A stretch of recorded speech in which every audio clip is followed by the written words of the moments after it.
What is up, fans? If you notice, there was no funny little intro where I say something stupid or be like, hey, let's doodle-doo. And then it's just, we're getting right into it. If you can tell that by the title, we're going to be talking about Ryan Tannehill.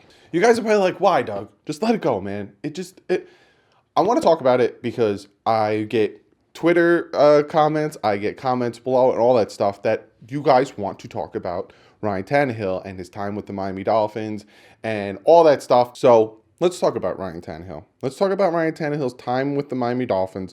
Let's talk about Ryan Tannehill's time with the Tennessee Titans. Let's talk about Ryan Tannehill because Ryan Tannehill is in the perfect system and he's doing really, really well right now with the Tennessee Titans.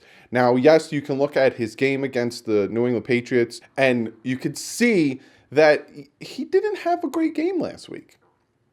And people are going to get mad at me for saying that, and I said that last week, and then people wanted to say, well, Drew Brees did this, and that. Yeah, Drew Brees had a bad game last week. And people are going to say, well, if you had horrible numbers, you didn't have a good game. Now, that's not me hating on Ryan Tannehill because yesterday, Ryan Tannehill had a great game. 2 touchdowns, 1 rushing, 2 passing, so 3 touchdowns altogether. He did his thing like a chicken wing. He helped the Tennessee Titans beat the Ravens yesterday. Going up 14-0 was huge. Absolutely huge, and then they just ran the ball. 7 for 14, 88 yards, 2 touchdowns. Great. Now, by looking at those numbers, you're thinking to yourself, wait, but he only had 88 yards? Yes, because the system that the Tennessee Titans have relies on Derrick Henry. Get us in the 30-yard, 40-yard range of the end zone, and let's see what we could do.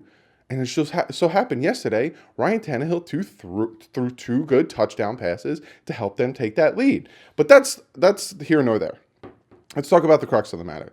I get a lot of people hit me up again saying, you don't like Ryan Tannehill. I lost all respect for you because you don't call it like it is, or you don't give the man the respect that he deserves, or this or that, which makes me laugh.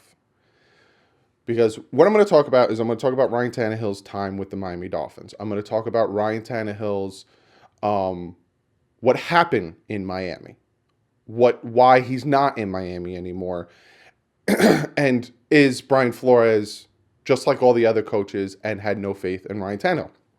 I'm going to talk about all these things. It's Miami Dolphins YouTube channel. I'm going to be talking about the Dolphins mostly, but I'm going to talk about Ryan Tannehill. I never once said Ryan Tannehill was a bad quarterback. Never once. Did I ever say he was elite? Did I ever say he was a great quarterback? No. Never once did I say Ryan Tannehill was a bad quarterback. I actually like Ryan Tannehill. From jump, I said I liked Ryan Tannehill. If you go back and watch the video where we traded Ryan Tannehill to the Tennessee Titans, I even said in that video that Marcus Mariota's not going to play the whole year. Ryan Tannehill is going to come in and he's going to win them games because he's that good of a quarterback. I said it. I'll even pop it up. A lot of people thought he was the worst quarterback we ever had. A lot of people think he is the worst quarterback in the league. I'm not one of those people.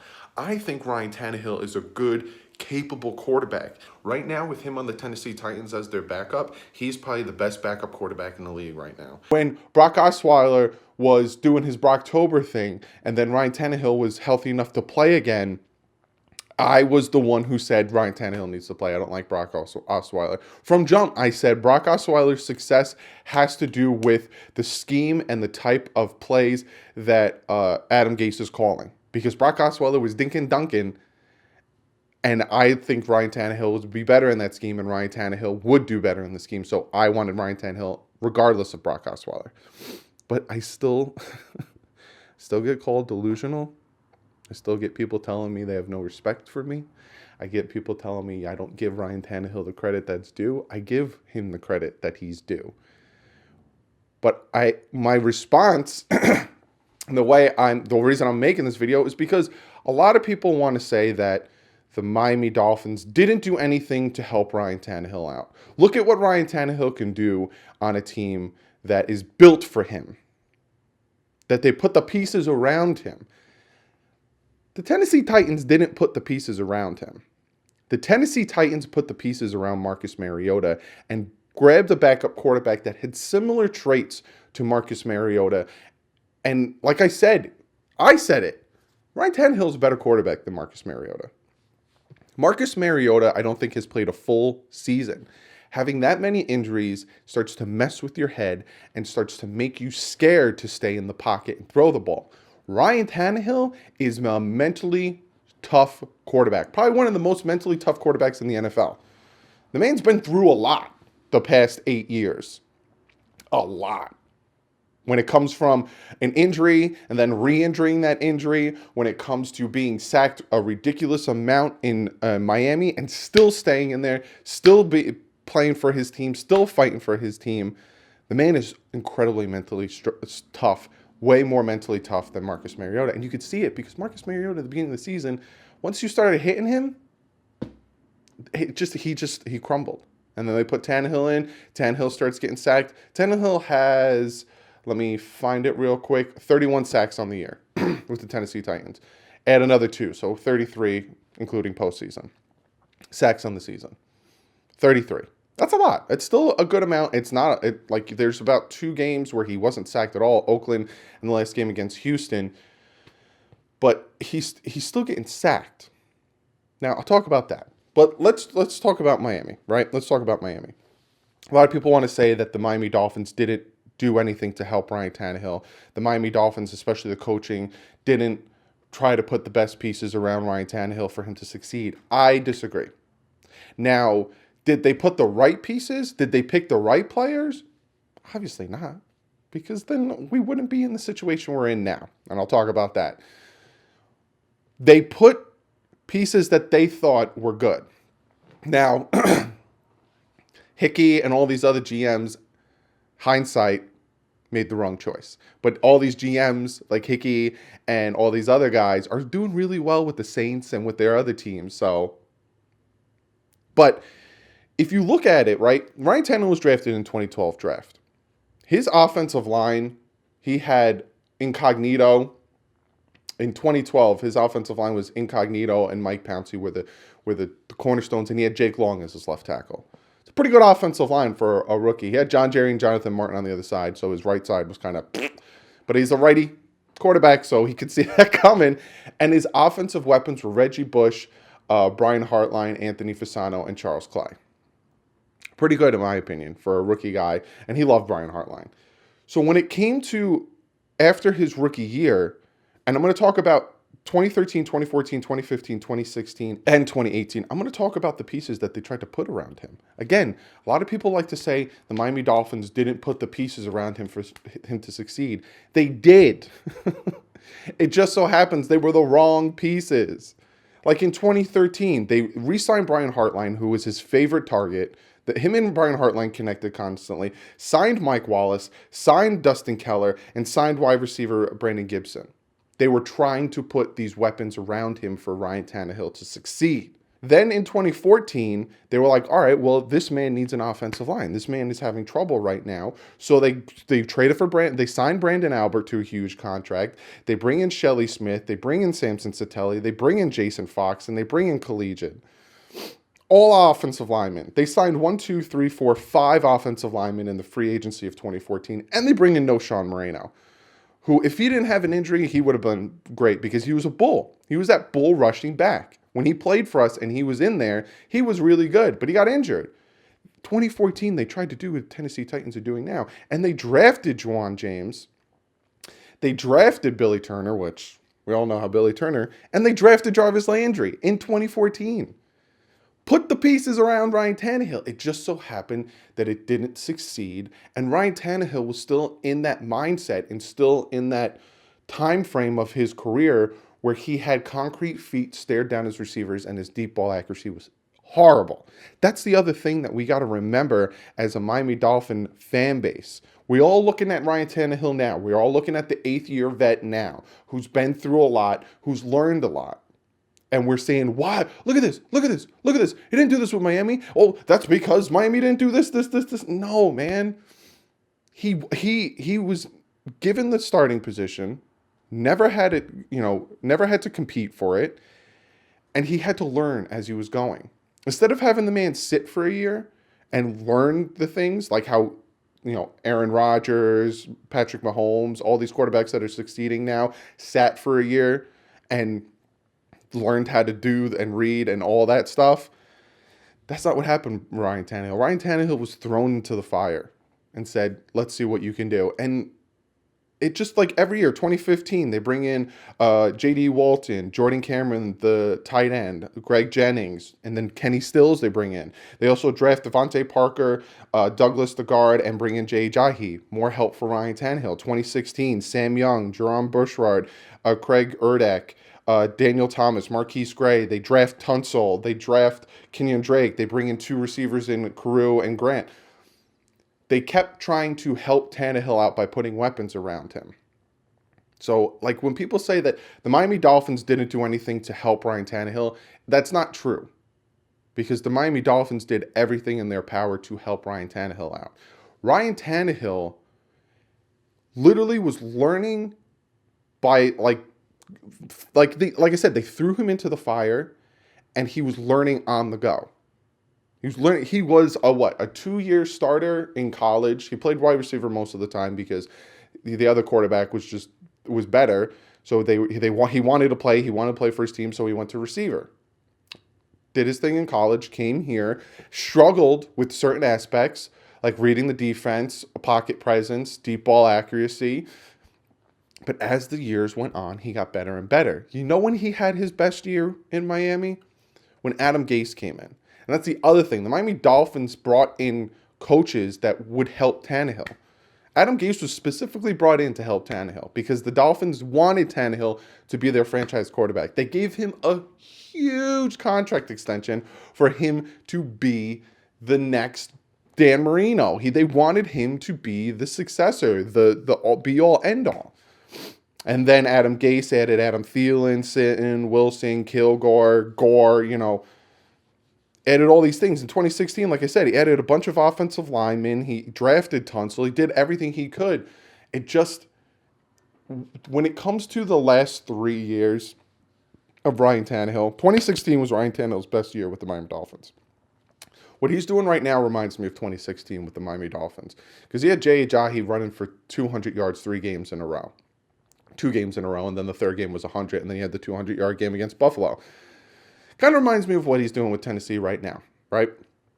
He just would sling it. And you saw games where Tannehill was just a monster.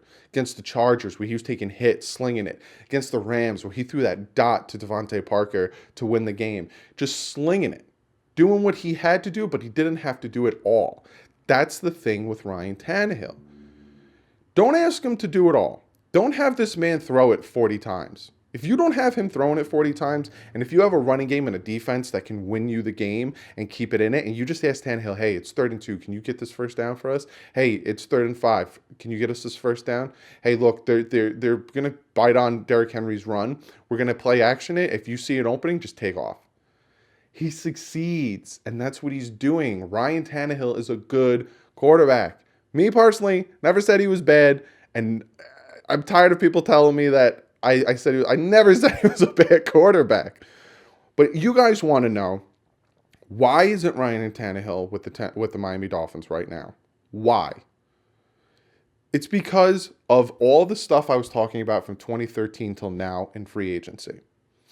All of this stuff and the bad choices when it comes to wrong players added, because there was better offensive lineman options out there, especially in the draft, that the Miami Dolphins were stuck in a mediocrity for so long that Flores and Greer came in and said, we need to tear this sucker down.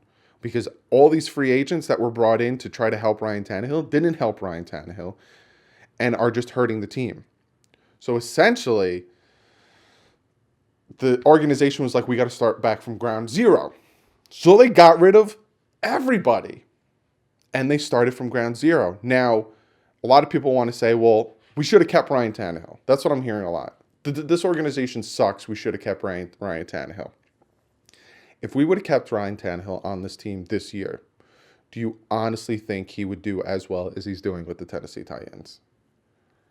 Like, no, he wouldn't. And that's not me being a hater. That's not me saying Ryan Tannehill's a bad quarterback. That's not me saying anything. I honestly don't think he would. Fitzpatrick had bad games this year. Fitzpatrick only won 5 games this year. And Fitzpatrick had to do it all on his own. Ryan Tannehill is Derrick Henry, who's rushing for at least 100 and something yards a game. He had almost 200 yards the past 2 playoff games. It has an offensive line that is creating giant holes for Derrick Henry, also giving Ryan Tannehill enough time to get the ball off and make reads. Yes, he was sacked 30-something times, but also it's a yin and yang. I've said this thousands of times. It's a yin and yang when it comes to quarterback and wide receiver and offensive lines. There's only so long you can hold the ball when it comes to a quarterback before you're going to get sacked. Again, I'm not blaming Ryan Tannehill for all of his 30-something sacks, but you can't just blame the offensive line for his 30-something sacks. But he has a way better offensive line. He has a way better running game, and he has a way better defense than he would with the Miami Dolphins. Ryan Fitzpatrick is the leading rusher on the Miami Dolphins. Do you honestly think Ryan Tannehill would succeed where he has no running back? He has no offensive line and no defense. No, he wouldn't. And then it would be a lot more people saying, oh, why did we keep Ryan Tannehill? Why are we paying Ryan Tannehill $25 million for him to suck? But it's not his fault. So they let him go. And sometimes a new team, a new situation makes you thrive better. So is Brian Flores incompetent? Because I've read comments about that on Facebook things and on Twitter. I've gotten a comment where Brian Flores, I don't like Brian Flores because why would he let Ryan Tannehill go? Look how good he's doing now. Because he wouldn't be doing this good if he was on the team right now. The team this year was doing a complete rebuild. Why would you pay a quarterback $25 million to get destroyed all year? And you can't say, oh, he would have gotten destroyed. Ryan Fitzpatrick was getting destroyed all year. Look at the Giants game when he took that hit. Josh Rosen, when he got put in for 2 games, was getting destroyed. This offensive line is hot garbage. Garbasho. So, yeah, that's why they let him go. Look, we'd like to keep you. Your contract is $25 million. We're not going to ask you to take a pay cut because that would be like, okay, here, I'm going to give you all this money. And you're like, thank you. Now give us some of it back. Nah, I'm good. I got it now. I'm just going to leave. So you can't blame Brian Flores for letting Ryan Tannehill go. It's just the situation and how it played out. Both teams needed a fresh start. Both sides needed to go in opposite directions. And you got to actually commend the Miami Dolphins. Because the Miami Dolphins could have screwed over Ryan Tannehill royally. They could have took Ryan Tannehill and put him and traded him to a team that is complete garbage to get a higher draft pick. But what they did is they put him in a situation and they agreed to a team where he could succeed, and he's succeeding. So, I made this video because I'm hearing a lot about Ryan Tannehill because he's doing so well. If Ryan Tannehill goes to the Super Bowl and wins it in Miami, good. I'm so glad you got your Super Bowl, and I'm so glad you got it in Miami. Because us Miami Dolphin fans like you, Ryan Tannehill. There's some of us that didn't, but this one likes you, Ryan Tannehill, and I'm so glad you got your Super Bowl here. I always liked Ryan Tannehill. So I'm tired of being called a hater. I'm tired of being called people saying they're losing respect for me because they think something that I've never said. Yes, I give Ryan Tannehill all the credit he is due. And he's due a lot of credit. But also, you got to realize his system is perfect for him. It's absolutely perfect for him. And he's killing it in that system. And I'm ecstatic for him. But if you want me to call Ryan Tannehill elite, not yet. I'll call him elite, but I need to see what he can do next year. I want to see what he can do next year. But that's the video. Be sure to comment below. Let me know what you guys think. I want to know what your opinion is.